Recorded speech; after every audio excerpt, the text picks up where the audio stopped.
ask our illustrious chair professor, head of department, Mr. Matthiessen, to say hello and welcome and introduce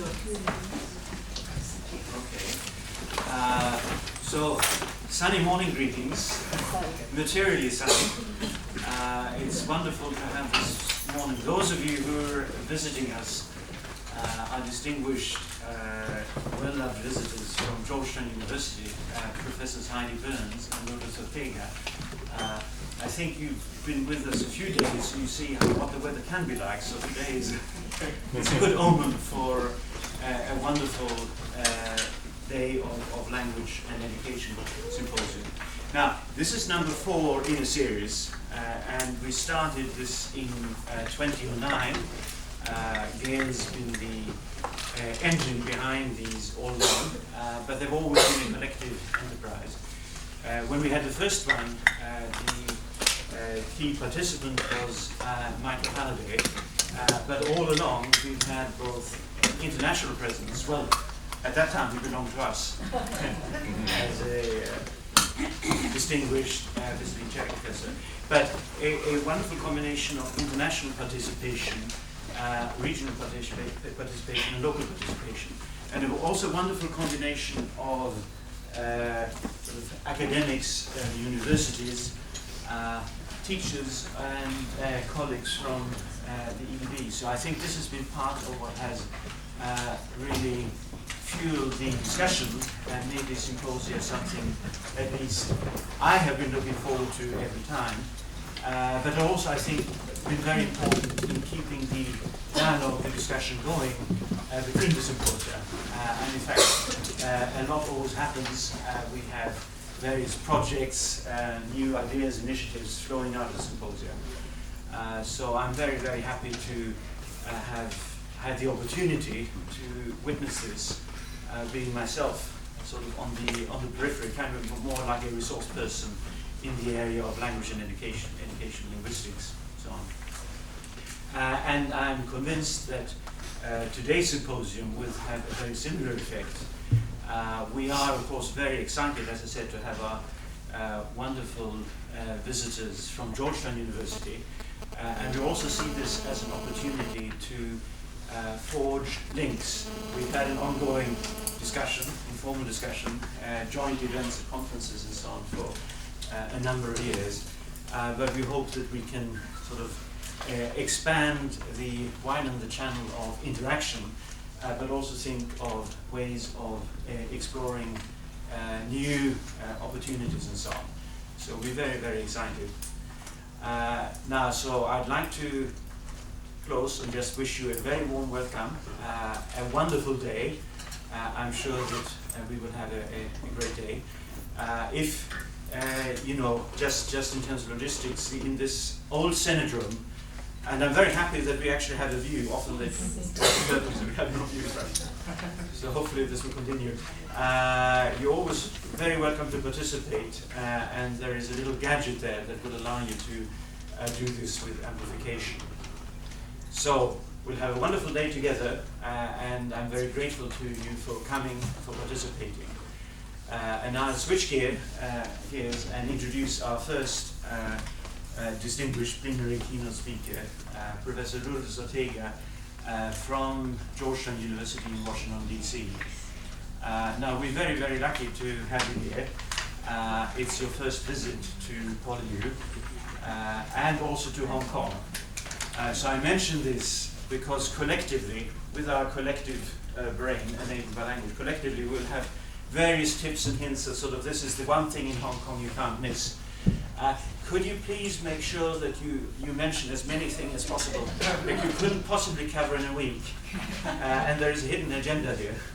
We would like Lourdes to come back, we'd like Heidi Burns to come back, and we would just sort of have a spectrum of activities that are so attractive that they couldn't possibly not consider. Right? So that's a hidden agenda. Now, you'll all be familiar with Lourdes' fantastic contribution to research in this area. What's the area? Well, it's of course known, one of the key areas known as SLA, Second Language Acquisition. But I think through the work by Lourdes, by Heidi Burns, Dan Larsen-Freeman, and earlier Michael Halliday and so on, we're sort of beginning to think through what are the implications of this metaphor of acquiring something that's out there. Now, there is a wonderful overview, introduction to this area of research by Lourdes from 29, I think it is, right, that will give you a really up-to-date and careful review of the field, but also forward-looking. And one of Lourdes' contributions has precisely been to find new directions of research and activity. One, I think, that I met first, this is about 20 or 5, struck me as very, very important, was the push towards many more longitudinal studies. So research into second foreign language development, whatever we choose to call it, learning how to mean in a second language, foreign language, but looking at individual learners longitudinal, because the field has been dominated by cross-sectional studies, and there is a real limit as to what we can learn from cross-sectional studies when we don't follow individual learners. So this is very important. It's a problem if you want to do a PhD, of course, because can you be certain that the second language learner will stay with the task for 3, 4, 5 years? That's a challenge. Another very important area following this has been Lourdes' interpretation of the development of SLA, and saying that there have been phases where there's been new opening up of ways of thinking about the field, problematizing the phenomena, but also the way we approach them, with a kind of phases of the cognitive turn, which is now sort of in some sense part of the background, then the sort of social cultural interactive turn that made important contributions in bringing out in not just the individual mind, but actually the meaning-making person in groups, right? And now more recently, suggesting that we entering, or we should be entering, what we call the bilingual turn, or multilingual turn, and problematizing the whole sort of understanding of the learning process by focusing on the monolingual speaker. And I think that resonates, of course, very much with sort of understanding that for most of human history, we've been multilingual speakers, and we've lived in multilingual conditions and so on. So this is very, very important. And I think for a context like Hong Kong, clearly it's a very, very central message and something we can be working with. But I've taken enough of your time. Again, many, many thanks for coming. And I'm so happy that you will be here for the Symposium of the week. And now, please, the floor is yours.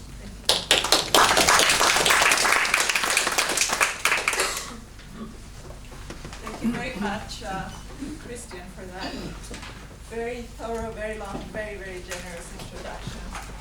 And can everyone hear me well? Yes. Okay. If I start going down in my voice tone, please wave your hand and I'll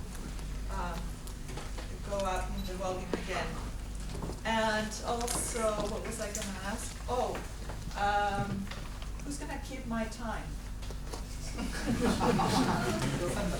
need a warning 10 minutes before you want me to finish. Winfred. Okay. 10 minutes before I'm supposed to be done, can you just do like this? Yes, or yes. Okay. like this? Okay. Okay. That's very good, because he's the next speaker. So No, because Gail said that. Very good. yeah. No, speaker. I want to know this works. All right, so thank you again for the invitation to come to Hong Kong. I am so thrilled to be here, my first time in Hong Kong. PolyU, we've been having many conversations with colleagues, with students, and yesterday we also had the opportunity to visit Hong Kong University, thanks to Andy Lau's invitation. So we are getting, Heidi and I think, we're saying how enriching to us this trip has been. And today I look forward very, very much to listening to all of your presentations. And I'm happy to share the PowerPoint that I will use today, so please email me if you're interested in it. It will have all the references that I'm going to be citing. And as follow-up readings, I can direct you also to these publications that are related to the kinds of things that I'm going to talk about. So let me start talking about the topic that I want to put on the table today, the relationship between second language acquisition and language education.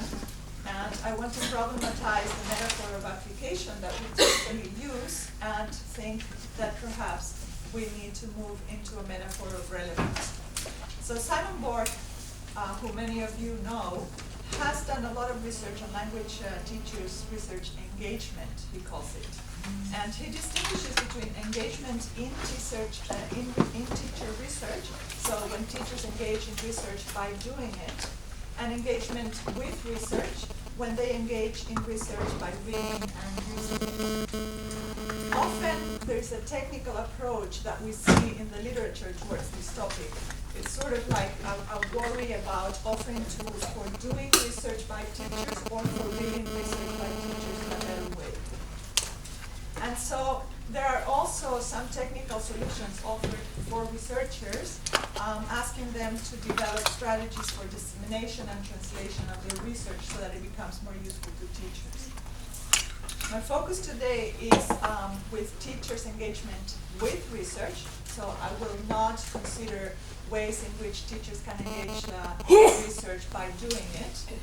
And I also want to look at researchers' support of useful research that is useful for teaching and for teachers. And the goal is, as I said, to offer tools for thinking more positively about the topic, staying away from application metaphors and thinking instead of reciprocally what can teachers and researchers accomplish in this interface between the research that SLA produces and the teaching that teachers do. So, researchers and teachers of language, how do they view each other? Sometimes we stereotypically, but sometimes quite often, we start thinking about the two in polarized ways, right? So we think that teachers are action-oriented, they are practical, they are after specific and concrete phenomena, they use experiential knowledge, and basically we think of teaching as an art. And with researchers, we think they're thought-oriented, they're theoretical, they are after general abstract things, they like detached knowledge and producing it, and basically researching is a form of science. These are exaggerated poles, but oftentimes our metaphors and our ways of thinking end up sort of falling into these two extremes. So when we ask ourselves how relevant SLA research is for L2 teaching, no wonder that teachers then say it's little to no use, it's difficult to access or to understand, it's difficult to enjoy it, to believe in it, to adapt it, and to adopt it to their teaching praxis. And there is quite a bit of literature published viewing and voicing these negative views of research by teachers. They just cannot relate to the SLA research very well. When we ask the same question and we look at what researchers say, oftentimes what we see is that SLA researchers go by this famous apply with caution dictum that was put forth in second language acquisition by founder Evelyn Hatch in the 70s. And again, this sort of researcher attitude has been repeated again and again in publications. Where does this teacher mistrust and this researcher caution come from? I think it comes partly from the metaphor of application that we are grown accustomed to use. The metaphor of application is a top-down application metaphor. So it positions teachers as responsible technicians, where pedagogical knowledge is less and research knowledge improves it.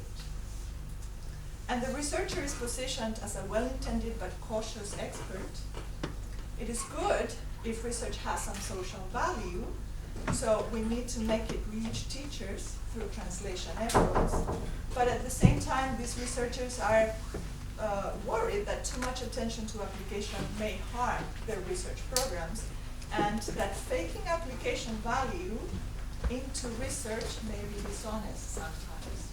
Yeah, this pressure to show the applications to teaching if you want to publish the article. And some researchers have said, well, it makes me feel dishonest. I invent implications rather than believing in true implications for teaching. Okay, so I want to propose a different perspective. For me, the right metaphor is relevance, not application. And so instead of apply, why don't we think of searching for relevance? And instead of with caution, why don't we try to think of applying or searching for relevance with critical agency and reciprocity? So for this, of course, we have to believe in some assumptions. We have to believe that teachers and researchers must negotiate their relationship from a position of difference in equality, or what I'm calling also reciprocity.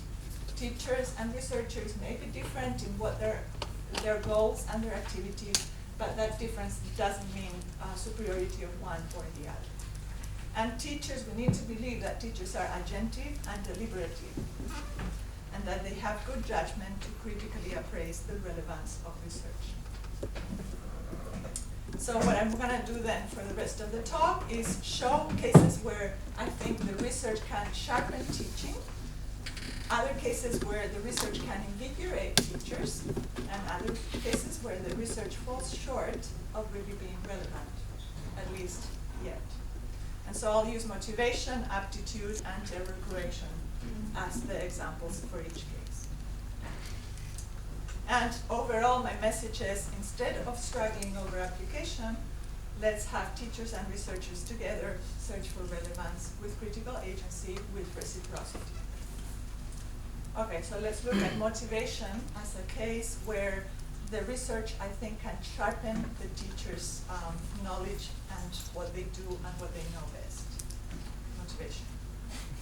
It's a case of real, nice, positive, fulfilling teaching research synergy, I think, this topic.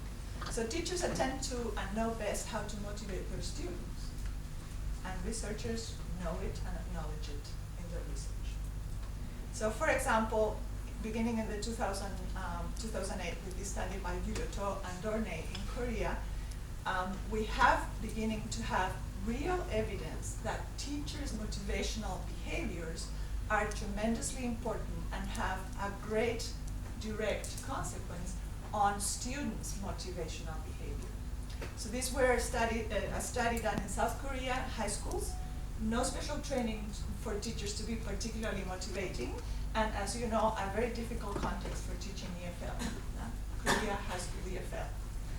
And yet they captured a number of terrific ways in which teachers were able to motivate their students, and some examples here are shown for you.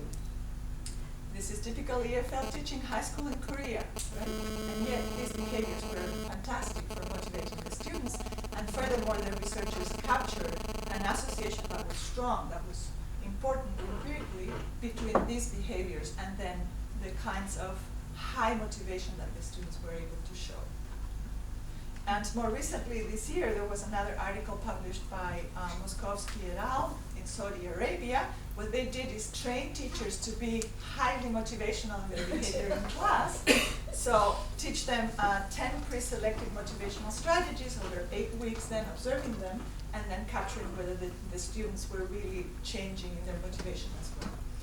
And they again provided empirical evidence, very compelling, very well designed and clear, that teachers make a clear difference in student motivation. And if you're curious, these were the 10 strategies that they trained their students in. And as you know, they're all very sound, good strategies that we know work. But it was very important to show that if we train teachers to do more of these, that really is possible to happen in the classroom, and then the students will be more motivated than before. But students are also motivated by surprisingly different things, even within the same class, right? And researchers can help teachers make better sense of these differences. So here I'm going to illustrate this with some data that I have from my own teaching many, many years ago in a third-year Spanish classroom in the United States. So a foreign language context for Spanish in Hawaii. And I'll be showing some excerpts from my students to show their motivation within the same class. And I had asked them to write about their accomplishments thus far and their goals during the semester, and also their learning strategies. So it's based in journal writing things that they did for me. So Helen, for example, in my class was motivated integratively, right? She said, I need to learn a lot to be better at communicating well with Spanish-speaking people. My dream is to attain a mastery of Spanish similar to that of a Spanish-speaking person. So she was integratively motivated, clearly, from this excerpt. Mike, on the other hand, was instrumentally motivated. He says, I've been lazy, and this has damaged my grades in this class. Whereas I had good grades in the beginning of this class. I want to repair my grades, and the concrete things I can do to help myself in this case is to do my homework with more passion and interest so I can learn. So this is an integrated, an instrumental motivation, clearly. Better grades, I want my good grades back. It's also not a mercenary kind of instrumental motivation like sometimes we imagine instrumental motivation to be. This person is recognizing that to get better grades, he needs to go back and put more passion and more interest in the homework, in doing the homework. But is there anything else beyond the integrated instrumental motivation dichotomy that we all know from the literature and that most teachers know? Well, yes. The research in motivation is very rich and has had many developments. And now we have not just the traditional Gardnerian dichotomy of instrumental integrative that was developed in Canada, but we also have self-determination theory developed in North America, a continuum from intrinsic all the way to amotivation. We have the ideal self model developed by Dorney in European context, the importance of the image of self, or future self, as an L2 speaker. And we have the theory of investment put forth by Bonnie Norton, which works really well in immigrant contexts, and it's about the imagined value of the L2, both for symbolic and for material personal improvements. So this richness of theories, they really work very well to help teachers see motivational subtleties within their own classrooms, within their own students. So for example, here's what she told me. She said, I like this Spanish grammar and composition class very much because I like writing. People think I am odd, but it is true. I don't like writing while writing, but when I'm done, I like it. What kind of motivation is that? It's the sheer pleasure, the sheer flow of learning and doing language. This is intrinsic motivation. And Phil said this. I know Spanish students don't like the preterite and the imperfect, but it is important to practice them in order to improve. I think it is really bad that I still cannot distinguish well between the preterite and the imperfect after having studied them for almost 2 semesters. They are very difficult, and therefore I want to master them. What kind of motivation is this? The student is ventriloquisting teacher talk for the 2 semesters. This is really important. You have to study it. It's a challenge. Shame on you if you don't learn it. It's just the essence of Spanish. Preterite and imperfect. So this is identified motivation. So the research in this case shows very well that different students will be moved by specific different qualities of motivation. So that has relevance. Teachers must be alert towards identifying what motivates different students, and they must cater for this variety in their motivational practices. The research can help them really refine what they already do very well, which is motivate their students. Let's take a case where research can invigorate teachers in areas where they may feel powerless. This is the case of Aptitude. Research on Aptitude is a lot more like research guiding practice. It's a different kind of relationship between research and practice, I believe. So teachers often feel powerless towards the natural gift or the inability for language learning when they think of this concept of aptitude, right? Researchers can help with this feeling of powerlessness. There are some intuitive notions that may contribute to teachers' feelings about aptitude. Language aptitude is genetic. It has to do with intelligence, good memory, musical ear. It's fixed. It's dichotomous, high or low, either or. Well, if we believe all these things, then what can we do as teachers in the classroom about it? Very little, right? So hence the sense of powerlessness. And yet, the research insights are accumulating, saying that yes, it's true that there is a natural talent that seems to exist. It is seemingly, it seems like it's related to verbal talent in the L1. But also, the newest research on aptitude says that there are at least two facets of aptitude, and they're distinct, and they themselves are quite complex: memory ability and analytical ability. So aptitude is multidimensional. It's not dichotomous, it's multidimensional. I will skip over this, but there is a lot of research now sort of showing how different areas of motivation as a construct are producing quite different varied results that are not contradictory, but they just show how much more complex and multidimensional aptitude is. And so in the end, we end up with aptitude complexes. Some people are really good at both memory aspects and analytical aspects of aptitude. They're the great learners. Some people are quite poor in both facets, and they're the learners who struggle in terms of aptitude. And then there are mixed profiles with strengths in one or the other set of areas. So here's what Joanna told me. I try to analyze each new word by dividing it into syllables or known parts in order to find a meaning. I always look for similarities and differences between Spanish and English, and also for the structured phrases. What did she tell me about her aptitude? That she has great analytical natural aptitude.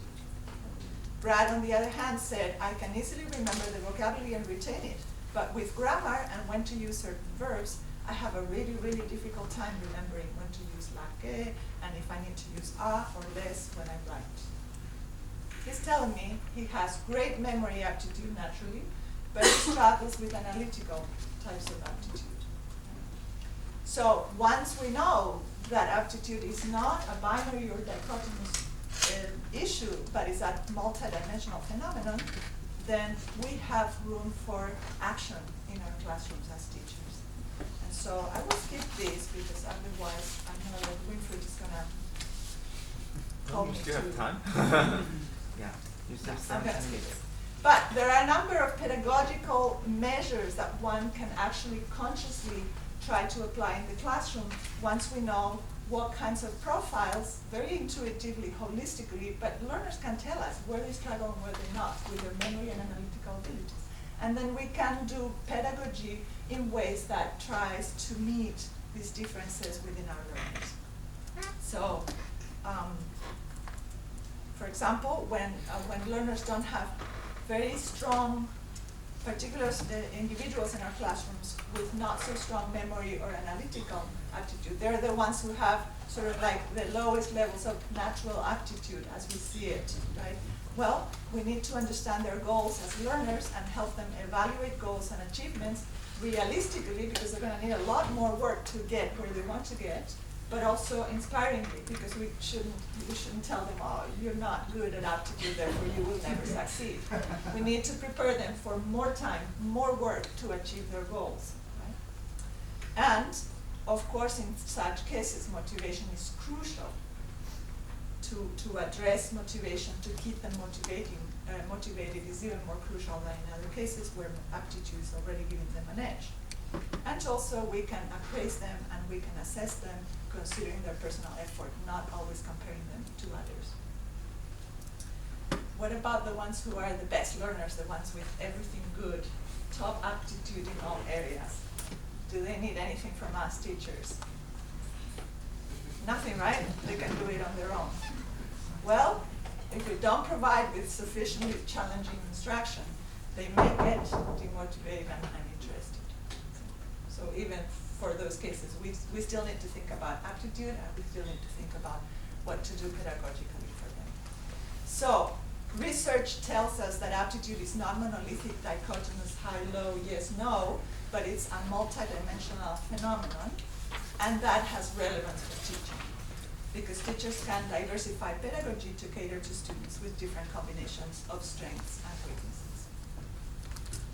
Okay, this is the worst, most controversial part of what I'm talking about. What happens when sometimes research just seems to lack relevance And I think that in those cases, the research must be critically put aside by teachers. They have the right to do so, and we researchers cannot complain about it. So I think that that's the case with error correction. And ICB, who's in the audience, where is IC? There she is. She'll have a lot to say in her presentation about this. I just honestly think that the research falls short of being relevant to teaching, at least yet. So I have hopes that in the future it will become relevant, but right now I just think it lacks relevance. So most teachers do error correction, but most also worry about it. Error correction is central to every teacher's job. We think that most students expect it. But teachers also have these messages about contemporary types of language teaching ethos, like communicative language teaching, or the native speaker is defunct. Where does correctness go with that and accuracy? What do we do about it? It's a contradiction, right?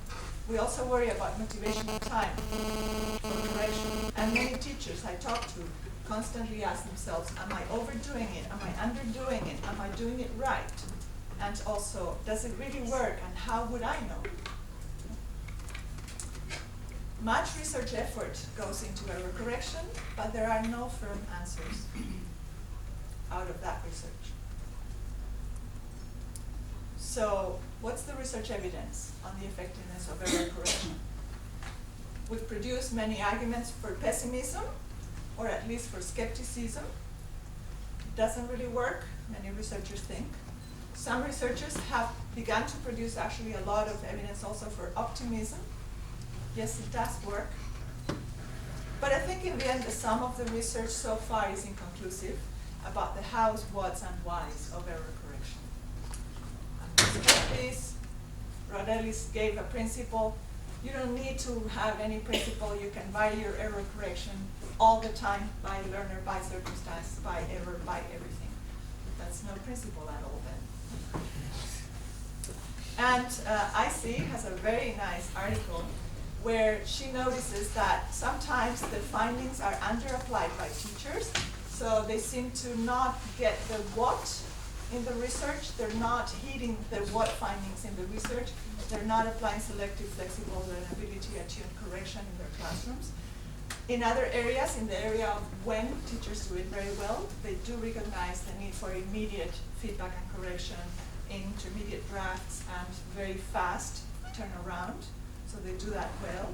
And in other areas, especially the area of why, they're over-applying it because they have unrealistic faith in the full impact of their corrections and unrealistic expectations of the benefits. I think there's a little bit of teacher bashing in the research on error correction, and I worry about it. So very early on, Vivian Zamel was saying, well, teachers give written comments that are too vague for students to understand. All these scribbled comments in the margins. What are students supposed to do with this? How are they supposed to act upon their writing based on this feedback, she was saying. And in the oral correction literature, there's an unofficial and unchallenged story that goes on in textbooks of SLA saying that language teachers behave inconsistently. They give random error correction. They're not good at it. They're random. RICAS is a good example. RICAS, the research shows, is by far the most preferred way of teachers to give oral correction across contexts, across ages, across types of lessons. By far the most preferred way by teachers. And yet, a lot of the research suggests that that may be the most ineffective way of providing feedback, providing error correction, because students may miss it for confirmation of meaning instead of correction of form. Okay? So how can teachers be so wrong?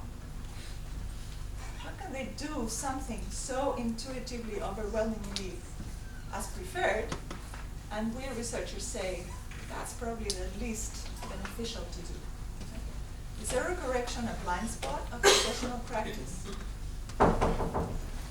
Or can we turn the critical lens onto research itself rather than just blame teachers?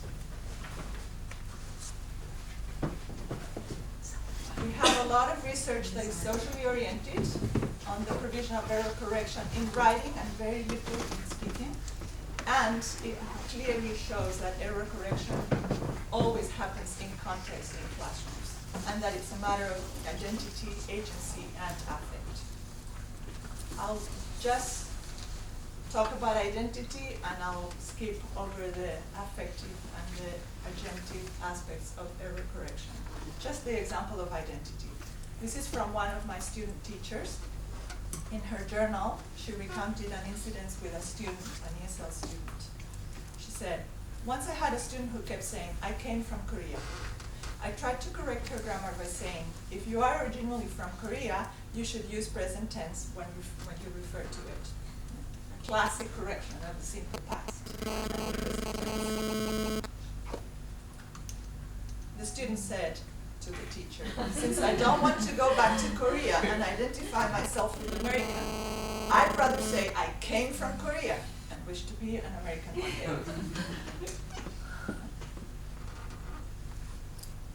There was nothing in that exchange about error correction. It was all about identity work. And the response of the teacher cannot be grammar correction. The response has to be in a very different area, providing language resources for this person to make the meaning that she wants and to be read the way she wants by the interlocutor.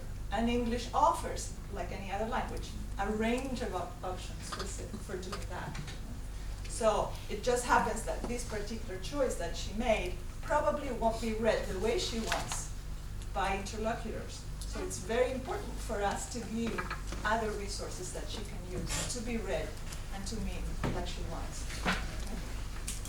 All right, so I'll skip on the agency and the affect, which is beautiful data by Fiona Hyland here in Hong Kong.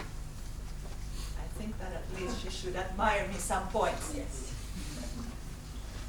So, teachers correct errors relationally, guided by what they know about identity, agency, and affect, for each of their students as a whole and at the moment of correction. Most of the research and error correction, on the other hand, does not factor any of this complexity in. Only external behaviors and language products or tests are considered. So, the research is inconclusive in answers, and it has doubtful relevance because that complexity is not tackled in the research.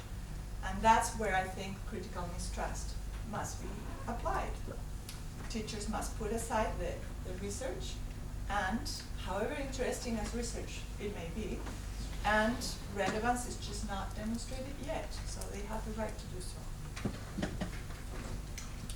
So, I did the 3 examples, and again, I insist, in some areas the research has great synergy with the teaching, in other areas it can guide teaching in ways that are less obvious, but still possible, and yet in other areas it really needs to be put aside by teachers. So, what do these 3 illustrations show? It shows to me that teachers and researchers must negotiate the relation from a position of difference, inequality, and reciprocity, and that teachers will find research to have no fixed value for them, and researchers will find no guaranteed goodness for teaching in their research. Just because we do research on instruction, it doesn't guarantee the relevance to teachers. Unless we work hard to make it relevant, it doesn't need to be relevant just because it is about instruction. Relevance is hard fought and hard won from teaching to research and back. And I'm going to stop here. Thank you very much.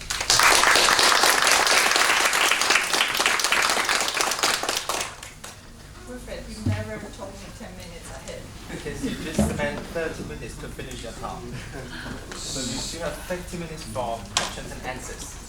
Good. All right, so many thanks, and we have opportunities now to do sort of this sense of teamwork by teachers and researchers, even if they're not in the same time frame, but that's very important. So I invite questions, comments.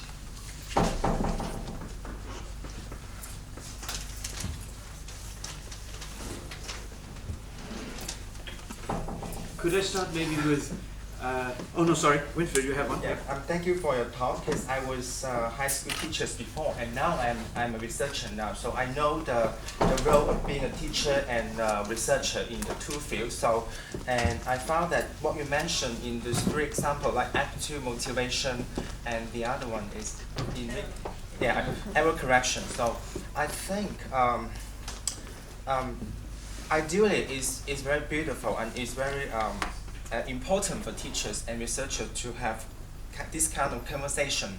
But according to what I understand, most of teachers, they face a lot of pressures, like such as in Hong Kong. A lot of secondary school teachers, they say that the biggest pressure from not from the teaching, not from the school, the pressure are from the parents, because and one more step, and then the parents complain about that. Why didn't you correct my children's homework beautifully? Why? It seems that they need you to spare all the mistakes on their homework. So most of the teachers in secondary school teachers in Hong Kong, they're very very under pressure, great pressure, and then not from the teaching but from the parent side. So I think I don't know how to balance this kind of pressure between teachers and parents and exams, especially in an exam-dominant area. So everybody wants higher marks, but language learning, exams, and parents, how could we balance these difficulties? I think I can only answer in terms of what would be the research that can help us produce knowledge that help us balance that. What can the research do in order to balance that, or help teachers find ways to balance that? Well, the research can include those factors in the research design. If those factors are outside the research design, then that research will not produce relevant knowledge to teachers. So if the parents are left out of an error correction study in a context where they're hugely influencing the practices in the classroom for error correction, that piece of research cannot be of relevance to teachers. So I guess that's my point, that the complexity of error correction, as an example, is so daunting, and it goes so well beyond just the surface behaviors that we observe in the classroom, or the countings that we do of what corrected, what fixed, that if the research just goes to behaviors and counts, it eliminates all these other factors, which are really the important factors to understand with research in order to improve the life of teachers. Yes, I think it's still very difficult to, because I haven't seen much research between researching teachers and parents, this kind of relationship, because I think this is very important in Hong Kong, especially people are very picky and always complain here. Yeah. So the next error correction study that comes out of this community should include exactly go well be outside the classroom. These are the local teachers told us. We did interview with them, and then they told us this is the biggest pressure they are facing. Parents. Yeah. Okay, Corinne, I think you were first, and then you. Yeah. A research that I'd like done on this is something that I suggest to student teachers when they say exactly that same thing. Yeah. And unfortunately, I didn't think about it while I was actually teaching in schools. I've only thought about it since. But it's to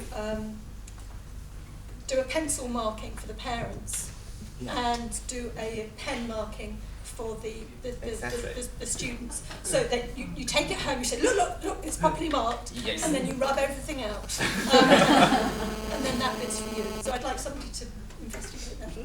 We should do a study about that and how it affects the lives of teachers. Yeah, because most of the secondary school teachers